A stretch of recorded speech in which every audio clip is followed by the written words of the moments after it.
Back at you. Had a concerned citizen stop by. Share have a lot in common, and I think it's definitely coming to where citizens are getting sick of corrupt behaving government officials, law enforcement. You know, where they just don't act in good faith, or what have you, and something that needs to be remembered always. There's more of us than there are of you. Just remember that.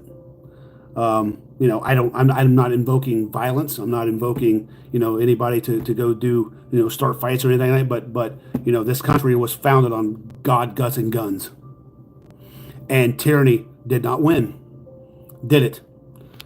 So I'm going to read this. This is the arbitration of Jack Coates. It's 26 pages long. I'm going to try to do my best to get through it. If I don't, I'll pick back up. Background relevant parties. I'm going to start that again. The city of Wilmington, Ohio. The city is a vibrant, welcoming community known for its rich agricultural heritage, strong small town charm, and thriving aviation industry. Its patrol officer represented by the Wilmington Safety Association, the association. Relations between the city and the association are government by a collective bargaining agreement, CBA, effective January 1, 2023 through December 31st, 2025, Joint Exhibit 1. Robert Wilson is the current Wilmington Police Department chief. He was appointed interim chief in February 2024 following the retirement of Chief Ron Fithen. That he was the guy that falsely arrested us, that took our constitutional rights, and it's more than likely better be pending federal charges real soon for USC or 18 USC-241, and was sworn into his permanent appointment. But I like the way they eloquently put retired. Okay, permanent appointment on June 25th, 2024.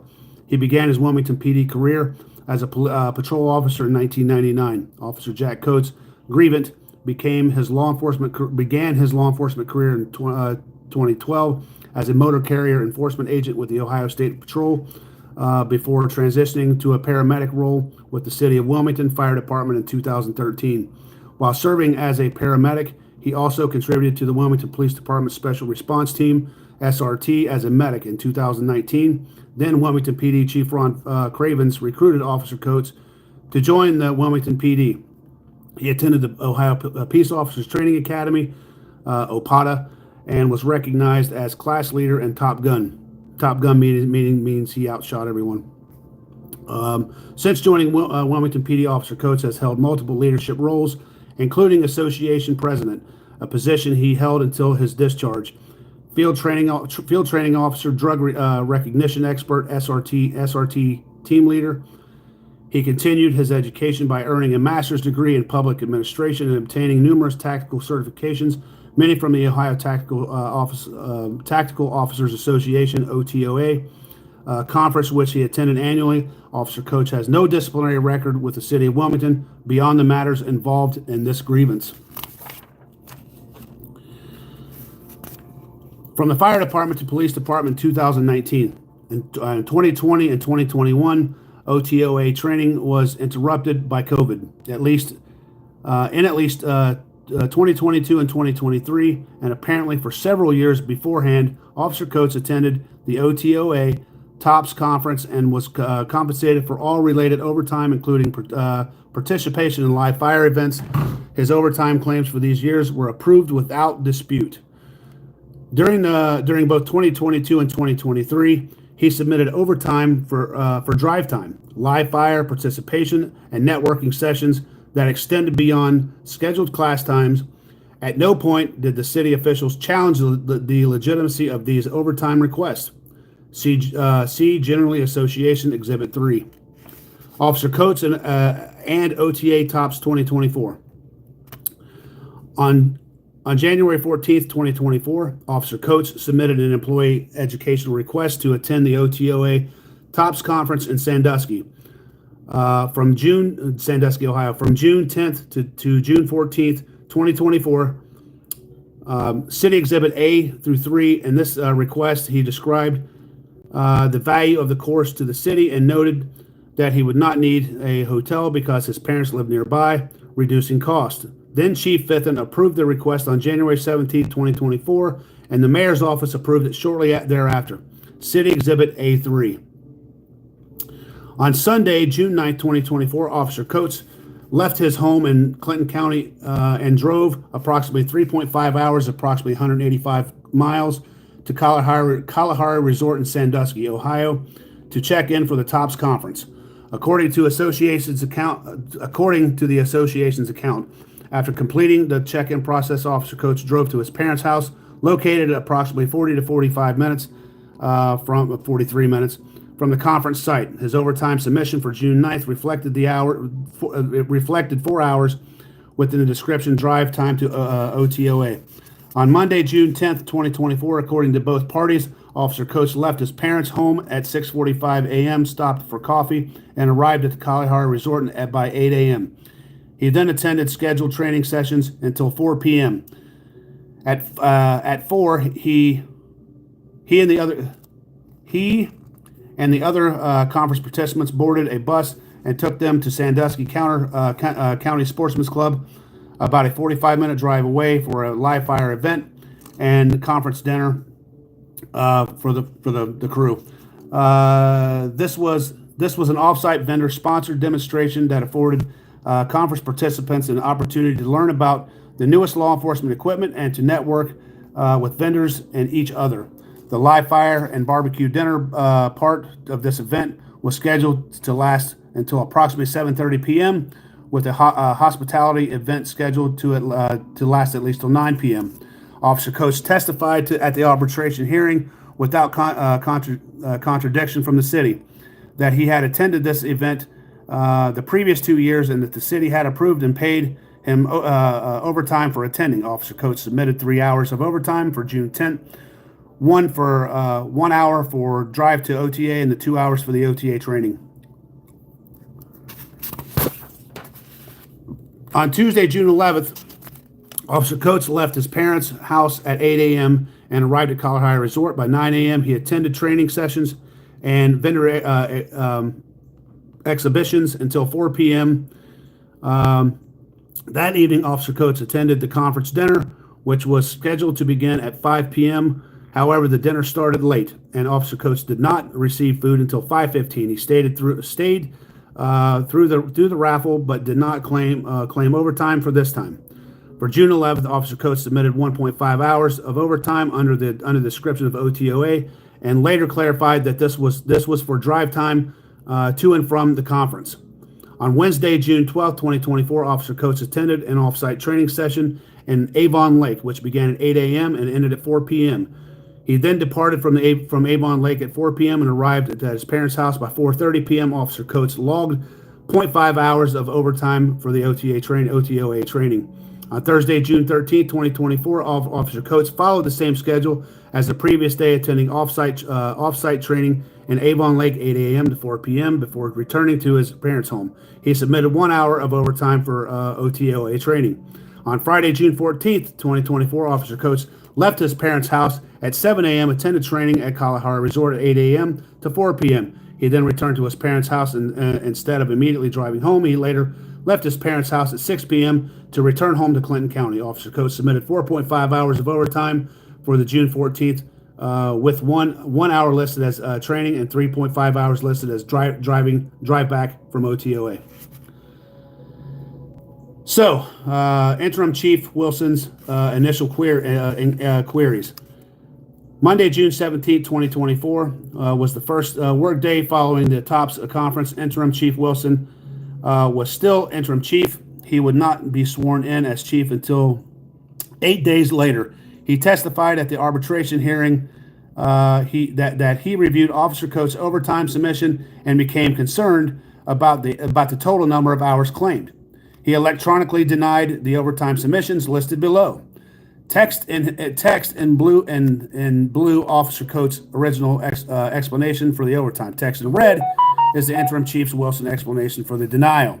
On June 9th, the 4 hours drive to OTOA.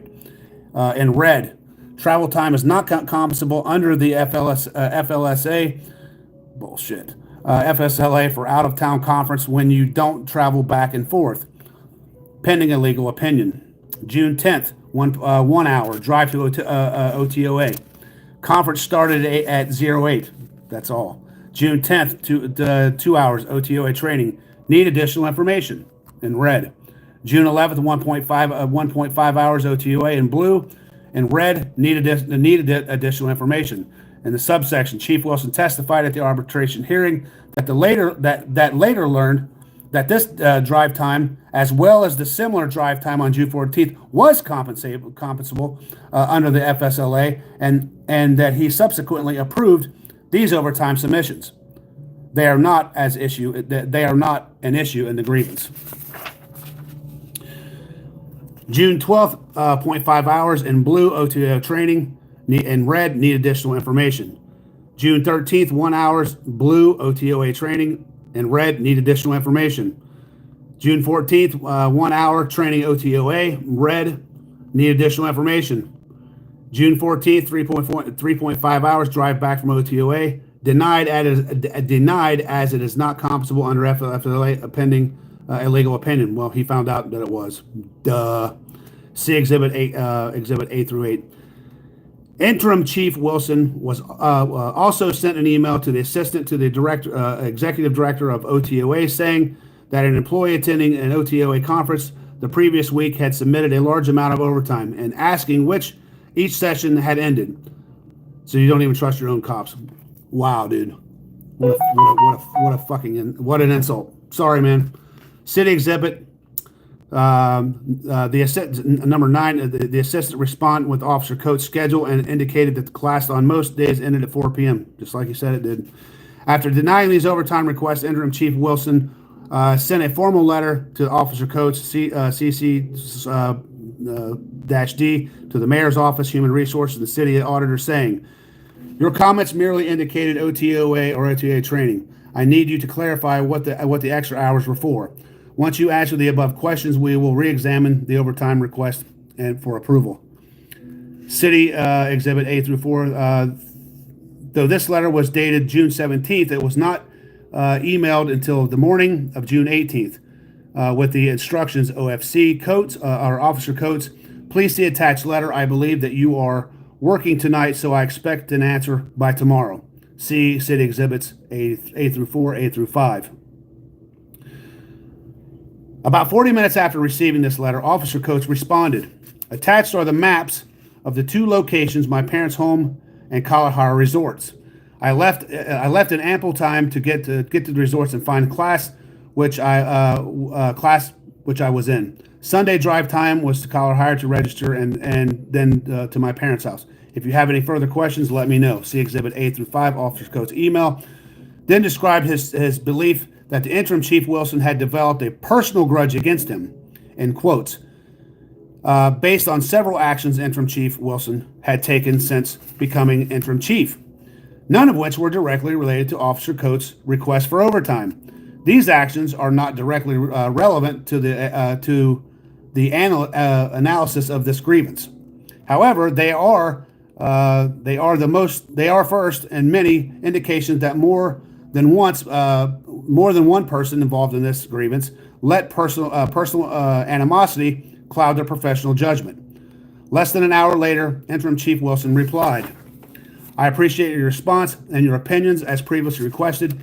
What are the actual overtime hours for each day? I get the drive time on Sunday, Friday, as you spelled that out. The other days I am not clear on." City Exhibit A through 6, Interim Chief Wilson's replied, then took Officer Coates' bait and wait a minute. Interim Chief Wilson's reply then took Officer Coates' bait and responded to each of the unrelated matters in Officer Coates' email. About 20 minutes after that, Officer Coates responded again, 6 to 10 drive to and from conference, one each way. 6 to 11 drive to and from the conference and class, made it to traffic fast, so 70.75 each way is 1.5 total. 6 to 12 drive to different location, half an hour. 6 through 13 drive time, 6 through 14 drive home. City Exhibit A through 7, the investigation on June 24th, 2024, interim chief. He was sworn in as chief the next day. Wilson formally ordered Detective Cody Joliret to conduct an investigation into Officer Coates' overtime request. And you have a detective within the, okay, wow, man. Wow. And other overtime request, and on whether they violated policy 1036.1.1, accurate submission of payroll records, and 105.8.1.1, truthfulness. City Exhibit 8A through 1, Detective Joliret, as a part of his investigation. Reviewed the emails and documented described above. Conducted formal interview of Officer Coates on July 3rd, 2024. Officer Coates was represented at the interview by Association Attorney Stephen Lazarus. An audio recording of that interview is City Exhibit 1, and Detective Joliret's summary of that interview is a part of Exhibit A, 6-11. Emailed Jason Waddell, OTA. You're going to have to give me a second here, guys. The dogs might have to go outside. Interview by Association Attorney Stephen Lazarus. An audio recording of that interview is City Exhibit 1. The Detective Joliret summary of the interview is part of City Exhibit A, pages 6 to 11. Email Jason Waddell, OTOA Director of Training and Association, with the dates and times of training of the TOPS conference. See City Exhibit A, pages 12 through 13. Director Waddell's response and was consistent with this discussion above. Officer Coates' answers to Detective Joliret's questions in the interview on July 3rd, 2024, are mostly consistent with the discussion above. 4 items are worth highlighting. However, first, Officer Coates explained that he had attended this same conference many times in the past, that he was that he always had submitted and received overtime for the live fire event, and that specific ways he in that specific ways he accounted for his overtime at the conference in 2024 was consistent with what he had done previous years. Jack Coates advised that in previous years he has always listed OTOA and or drive times as the comments for his overtime forums. He stated that if he knew it would be an issue, he would have documented it better. Jack provided me with 2 OTO conference overtime summary sheets that he submitted and was approved for 2022 and 2023. City Exhibit A, Joliret summary of Coates' interview at 10.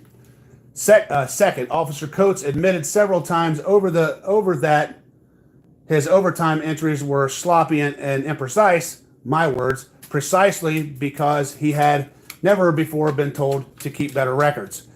Third, some of Officer Coates' subsequent explanations to Interim Chief Wilson did not match his original entries, e.g., claiming travel time instead of a dinner, or vice versa. Officer Coates testified at the arbitration hearing that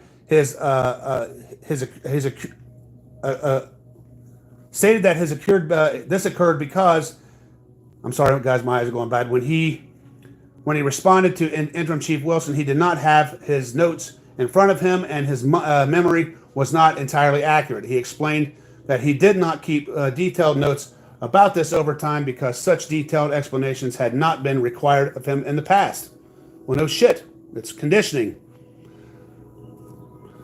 Fourth, Officer Coates' sloppy and imprecise entries appear to have resulted in a net undercount of the overtime he was entitled to claim. For example, on Monday, June 10th, Officer Coates claimed 2 hours for the live fire event and dinner. However, he did not arrive at his parents' house after the event until 6:30 p.m., so he should have claimed 2.5 hours. See City Exhibit 1 through 9.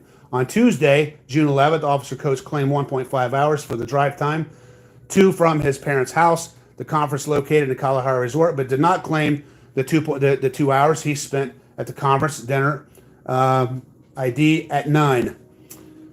On Wednesday, June 12th, Officer Coates claimed a half an hour after 0.5 hours for the drive to and from his parents' house and the conference location in Avon Lake, whereas the actual total drive time was between 1 and 1.5 hours. Gee, how'd that detective work out, Mr. Jewel Rat? Wow. Detective Jewel submitted his report on July 8th, 2024, City Exhibit 1. He reached two conclusions. First, he found that Officer Coates had submitted 1 hour more hours of overtime than he should have, because Officer Coates should not have included the live fire event. Okay, newsflash. If you're doing anything related to city work, you're getting paid, dumbasses. Hello? If you are doing anything work related, you're getting paid. Oh my God, man. Oh boy. Should not have included the live fire event. This conclusion probably is incorrect as a matter of law, because under regulations to the Fair Labor Standards Act, oh no shit, time spent at a conference receiving job-related training is compensable even if it does not lead to certification or continuing education credit. No shit, boy, I penned that one, didn't I? See laws. I'm not gonna say. Well, you know what I am. 29 CFR subsection 785.27.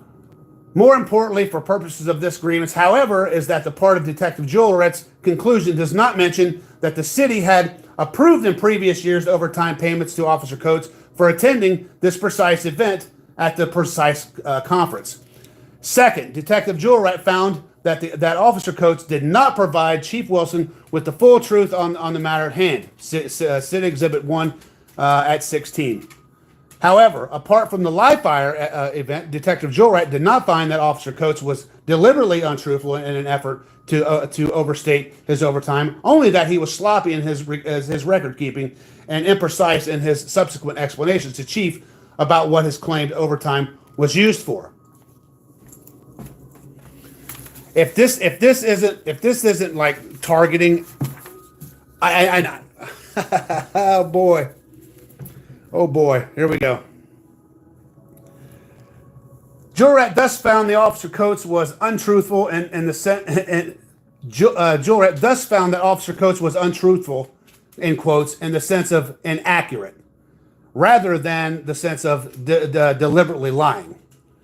Detective Jewelret submitted his report to Chief Wilson on July 8th, 2024. The pre-disciplinary conference. On August 1st, 2024, Chief Wilson sent Officer Coates a notice of pre-disciplinary conference. City Exhibit B. The notice stated that the pre-disciplinary conference would be held on August 14th, 2024, and that Colonel Brian L. Prickett would be the hearing officer. Mr. Prickett, now retired at the time, was Chief Deputy for the Clinton County Sheriff's Office. The hearing occurred as planned on August 14, 2024. Appearing for the city were Attorney Jeff Stankanus, that's what I'm going to call you, Chief Wilson, Detective Jewelret, and City Human Resources Manager Jim Brady. Oh Lord. Appearing for the association were Officer Coates and the Attorney Steve Lazarus. City Exhibit E. Hearing Officer Prickett's pre-disciplinary report is dated August 20th, 2024. See Exhibit E. Hearing Officer Prickett identified two issues before him. 1 hour of overtime submitted for June 10th, 2024, and 2, the truthfulness of Officer Coates in an email exchange with Captain Wilson on June 18th, 2024, regarding the rationale for the overtime submitted for the June 11th, 2024. On the first issue, hearing Officer Prickett noted that Officer Coates provided timesheets from 2022 and 2023, documenting that in those years he had been compensated for the live fire event and at the same conference as he was currently being disciplined for. Gee, mixed signals there, or lack of leadership? I don't know. Hearing Officer Prickett then asked Chief Wilson whether he had issued any directives notifying Wilmington PD officers that his new administration was implementing new policies. Ooh, I bet he didn't. Because this place's policies, they change overnight. They don't list shit. Hey, you know what? We're going to make some shit up as we go. That's how we roll. That Officer Coates provided timesheet. Wait a minute. On this issue, hearing Officer Prickett therefore appropriately found that Officer Coates had done nothing wrong, concluding, based on Chief Wilson's answer, and that the past practice. I do not believe Patrolman Coates was attempting to do anything different than he had been approved for in the past, as it refers to his request of overtime while attending the firearms and ammunition demonstrations.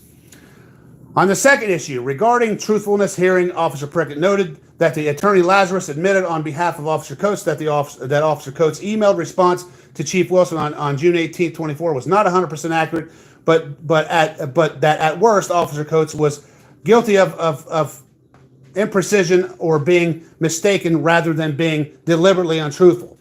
Based on this admission, hearing Officer Prickett found that at least a technical violation of policy 10588.1, truthfulness, had occurred. Technical. Moving right along. I'm not going to get through all 26 pages of this. It's just not going to happen. Not tonight, but I'm going to pick up every single day. These statements of Attorney Lazarus alone would indicate that there was a policy violation. Attorney Lazarus uses the words inaccurate or incorrect in describing Patrolman Coates' actions and contends that they are different from being untruthful, as there was riot or motive for personal gain.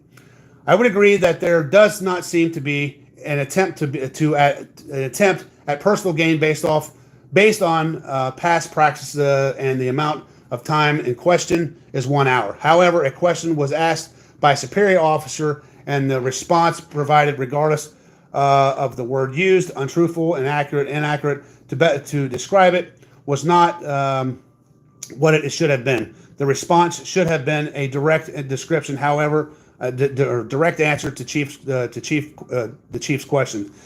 Some agency would consider this interaction as insubordination as well. In summary, I find that the affirmation policies were violated during this incident. There are mitigating circumstances that add a complex layer to this situation that were considered, but when you compare the facts to the wrongdoing of the policy, it is clear the policies were violated in some manner. However, through findings of violation of policy 105.8.11, hearing Officer Prickett's specific finding that the Officer Coates was not motivated by personal gain, use of the words inaccurate and incorrect as synonyms for untruthful, and use of the phrase "the policies were violated in some manner," all suggest that hearing Officer Prickett found a technical de minimis violation, not a violation that would support significant discipline. Nothing elsewhere in hearing Officer Prickett's report discusses the severity of the violation or appropriate level of discipline. Final decision on September 3rd, 2024, Clifford Nick Evelyn issues to Officer Coates a notice of removal. City Exhibit F. Oh my God. Wow, Nick Evelyn, what the actual fuck, buddy? Oh my God. Sorry for my language. I promise I wouldn't do that, but okay. Evelyn was serving as City of Wilmington Public Safety Director. He testified at the arbitration hearing that he was the ultimate decision maker on Officer Coates' discharge. Oh boy. Oh boy. On September 3rd, okay, keep in mind, ladies and gentlemen, this is the same place where essentially a guy was sexually assaulting women and lied many times under oath, and he wasn't Brady'd. He was let go, but they didn't Brady him. They gave him dereliction of duty. What, you didn't assault the women correctly? But again, he was the mayor's kid, former mayor's kid. Oh, Nick Evelyn was a former mayor. Look at that. How about that? I wonder if they have mayor club parties. He testified at arbitration hearing that he was the ultimate decision maker. Anyway, Director Evelyn's testimony carefully distinguished deliberate dishonesty from oh my God, imprecision of honest mistakes. He testified, "We all make honest mistakes, but police officers like Caesar's wife must be beyond reproach." Really? Oh boy. Officer Coates claimed, really? Hey, Mr. Evelyn, aren't you letting officers drive their freaking vehicles for family use? Is that what you're referring to? Or aren't you letting the chief of police now use government property to run his family around? Is that appropriate? You're the city safety director, sir. Okay. And now, hey, we're getting a sense of things here. I bet it's going to get better too. Oh boy. Oh boy. Anyway, Officer Coates has claimed an hour of overtime and misrepresentation of the chief crossed the line into dishonesty. There is no place in a police department for an officer who is untruthful. Are you fucking kidding me? Oh boy. You have 2 people that reside within your building right now who are guilty of federal crimes, who are liars, and that you rub elbows with on a daily basis. Oh boy. Oh boy. Oh my God. Director Evelyn, oh shit. I'm sorry guys. Director Evelyn both wrote in his notice of removal and testified at the arbitration hearing that he thoroughly reviewed Colonel Prickett's report as well as the underlying report issued by the investigating detective Cody Jewelry. City Exhibit F, however, Director Evelyn's testimony at the arbitration hearing indicated he had not read those reports very carefully. Really? Sounds like you're not doing your fucking job. Oh boy. Wait, you've never been a cop, you're not a lawyer, and what the fuck is your qualifications anyway to be the city safety director? I would love to see your fucking resume. You know what, ladies and gentlemen? I'm going to pick up on this on my next podcast. I am now on the top of page 10 of 26 pages. So bear with me here, ladies and gentlemen. This is going to get much, much better because wait till you see what the prosecutor says. Oh boy. Simplify and God bless. Wow.